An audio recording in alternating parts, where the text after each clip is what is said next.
En 2026, sur le marché des dettes souveraines, le taux des obligations allemandes à 10 ans devrait présenter une volatilité moindre grâce à une compensation entre les pressions haussières et baissières.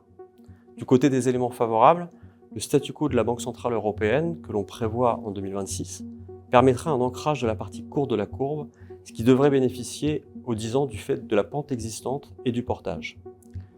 Concernant les pressions haussières, l'augmentation des émissions brutes, ainsi que les effets de la réforme des fonds de pension aux Pays-Bas, devraient principalement peser sur la partie de la courbe au-delà de 10 ans.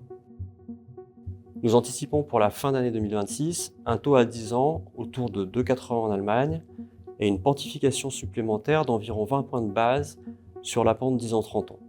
La tendance sur la dette des pays de la périphérie restera bien orientée, mais potentiel de performance plus faible. Le spread de la France, quant à lui, devrait évoluer sur un niveau d'équilibre élevé en raison de la trajectoire budgétaire moins favorable et du risque politique à l'approche des élections présidentielles.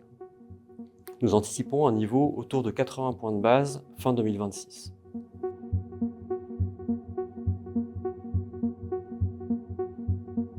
Aux États-Unis, le retour de Donald Trump a nettement accru l'incertitude économique et géopolitique, ce qui rend l'évolution des taux américains plus incertaine. Néanmoins, nous pensons que la modération attendue de l'inflation, la dégradation du marché de l'emploi et la recomposition du Conseil des gouverneurs de la Réserve fédérale américaine devraient favoriser une orientation plus accommodante de la politique monétaire, avec un taux directeur attendu autour de 3%.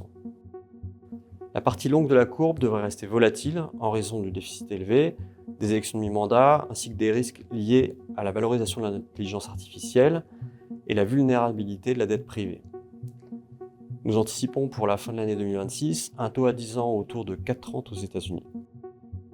Concernant les pays émergents, le différentiel de croissance par rapport aux pays développés reste favorable, avec une amélioration régulière des ratings. La classe d'actifs présente de sérieux atouts pour 2026, avec un portage de l'ordre de 7% sur la dette externe et une dynamique de flux d'achat retrouvée.